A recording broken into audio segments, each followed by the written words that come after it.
With the explosion, I lost my eyesight totally, so now the world around me is black. But even more beautiful, I hear the birds chirping. I can feel the breeze, so I can see it in my head, what's going on around me. And nature continues to be beautiful, and being able to see this through my hearing, through my feel, it gives me comfort and gives me peace knowing that I was knocked down, losing my eyesight. I might be down, but I'm not out.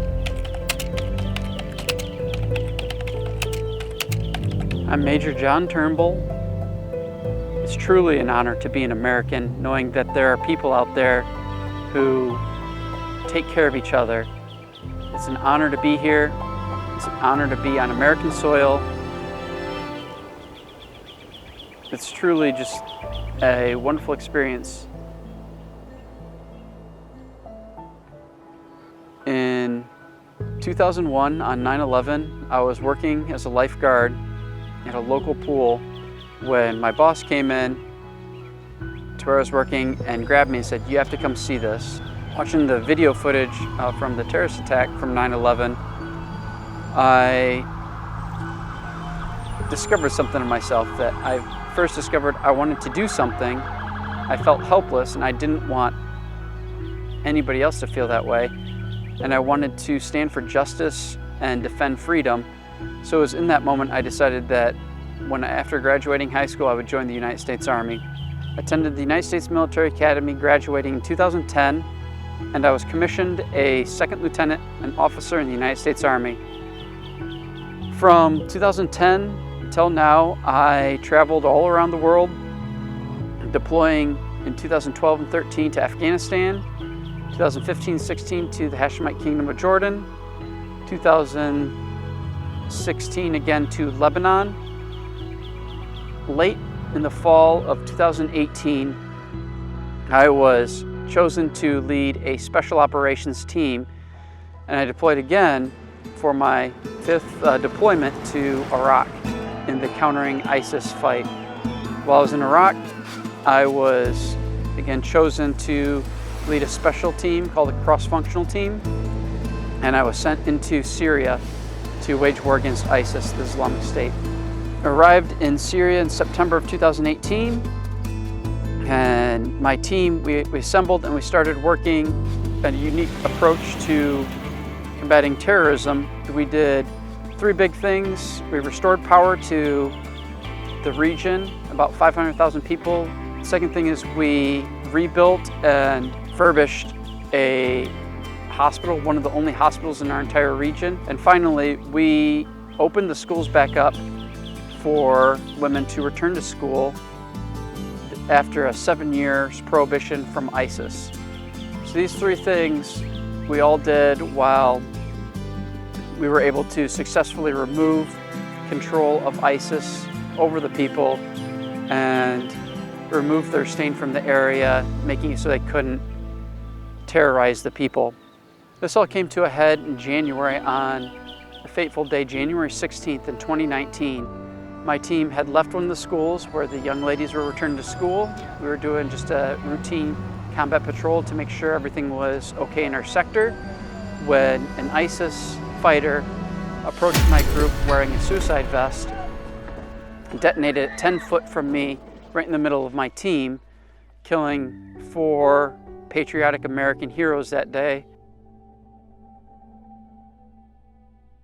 Killing Chief Warrant Officer John Farmer, who left behind a wife and 4 children, Chief Petty Officer Shannon Kent, who left behind her husband and 2 children, Mr. Scott Wirtz, and Miss Gadir Tahir, who was affectionately known by her family and her team and all of her friends as Jasmine. The explosion wounded myself severely and injured 2 other amazing Americans, my teammates, a guy by the name of Devin, another guy by the name of Joe. After January 16th's explosion, I was medically evacuated to Iraq, where I underwent numerous surgeries, life-saving surgeries to save my life. And a couple days after all these surgeries in Iraq, I was then transported to Germany, where I continued to undergo surgery to keep me alive long enough for my wife, my father and my mother to arrive in Germany to be there to hold my hand through the journey. From there, we flew to the United States, where I spent 24 months at Walter Reed in Bethesda at the National Military Medical Center. I underwent 22 more life-saving surgeries, everything from restoring my hearing to pulling out multiple clumps of shrapnel from my body. After being given 0% chance of survival, numerous times being told I couldn't walk, I wouldn't have any memory, I overcame these odds with grit and determination, knowing that I had to live for my family, not just my immediate family, but now my January 16th family, my team, and provide support to them, love and comfort. So I did this through overcoming the odds. Being told I couldn't walk, 6 months from that call, I ran in the Army 10-miler and was discharged from the hospital, and I've continued to live my life. I began another fight, and that was to stay in the Army. I wanted to continue to serve my country, continue to defend freedom, and ended up medically retiring from the United States Army in November of 2021. And then from November to this current day, I've had just the most wonderful experiences of my life.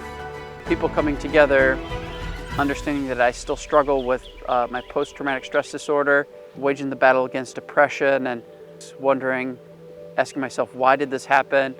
You know, what is there for me to do in this life? People have come together and have helped me through amazing experiences that have led me to San Antonio, Texas, where I am today.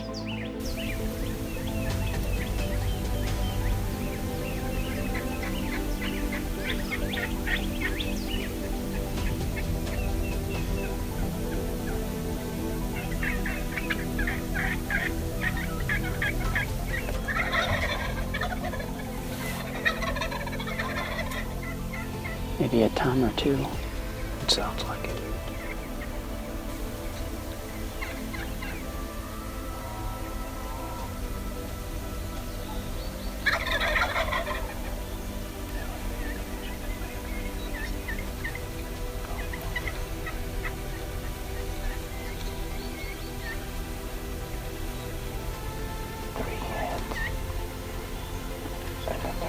There's a Tom coming.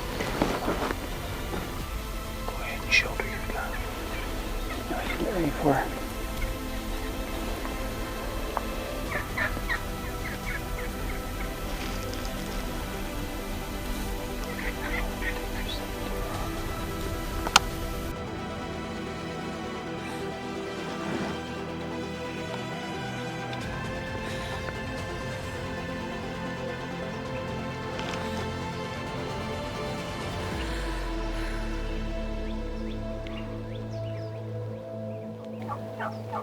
Fire, fire, fire.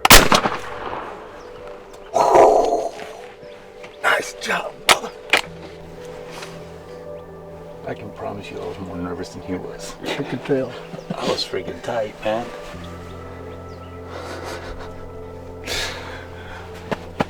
Good work. Good job. That's so cool, man. That's awesome, man.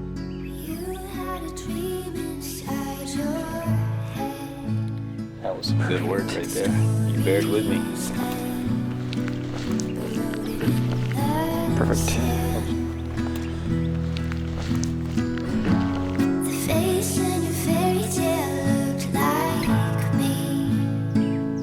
It was all you need to stick to the story, please. You say that you want to see me, but truth is scary, so here I stand alone.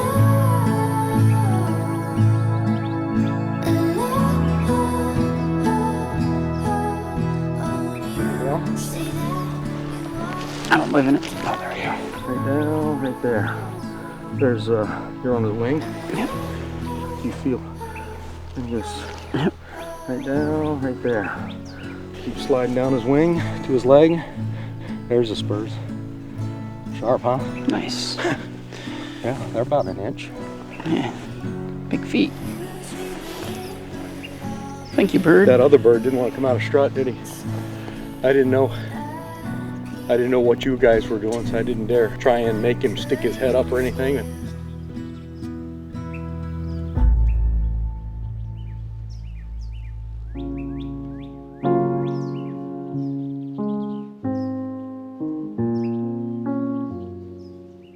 Before the explosion, I would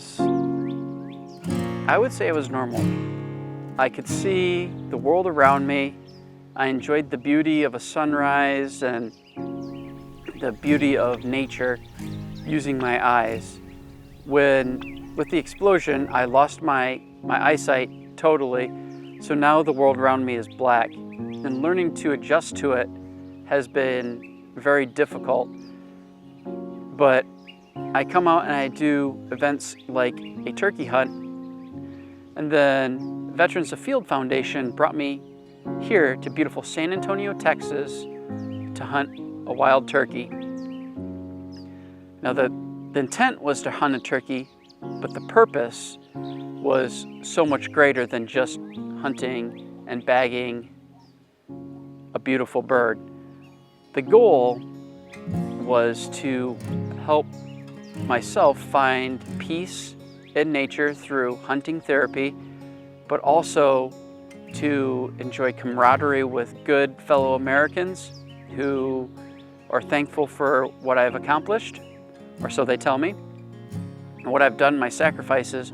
But there are other veterans here that have gone through similar things that I have, same walks of life, where we're able to sit together and visit with each other, explaining, our pains and our suffering, and finding a way out, a way to vent, a way to release pent-up emotions and things that we haven't dealt with, not just by shooting a turkey, but through horseback riding, through walking this beautiful terrain. I'm humbled and I'm grateful to be surrounded by hardworking Americans that love this country, and I'm honored to be here. Thank you for having me, and thank you for the smiles you give, helping me find peace and seeing what love truly is. To Major Jonathan Turnbull, thank you for your service, and everyone at Mossy Oak is honored to know you.